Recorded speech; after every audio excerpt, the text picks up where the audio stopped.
તો માવઠાએ ખેડૂતોને ધકેલ્યા પાયમાલી તરફ। ડુંગળી પકવતા ખેડૂતને આવ્યો ડબલ માર સહન કરવાનો વારો। તાજેતરમાં થયેલા કમોસમી વરસાદના પગલે ખેડૂતોને ડુંગળીના પાકમાં નુકસાન પહોંચ્યું છે। ખેતરોમાં લલણી માટે તૈયાર ઉભેલા પાક પર પાણી ફરી વળતા ખેડૂતોની મહેનત પાણીમાં ગઈ છે।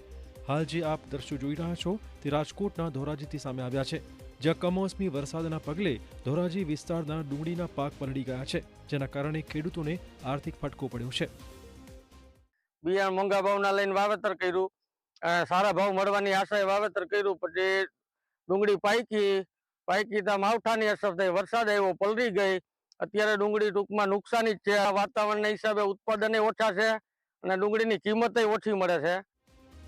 બીજી બાજુ માર્ચ એન્ડિંગના કારણે માર્કેટ યાર્ડ બંધ હોવાથી ધોરાજીના ખેડૂતો પોતાની ઉપજ વેચી શકતા નથી।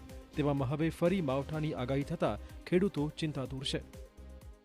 27, 28 અને 29 અને 30 તારીખ સુધી વરસાદ 4 દિવસ પડશે તો હવે ખેડૂતને ખેતરની અંદર ડુંગળી જે યાર્ડ બંધ છે, કોઈ એનો ભાવ નથી, તો ડુંગળીને કરવાનું ગયા વર્ષની ગોળે ડુંગળી 50 રૂપિયામાં 30 રૂપિયામાં મણ વેચવાની।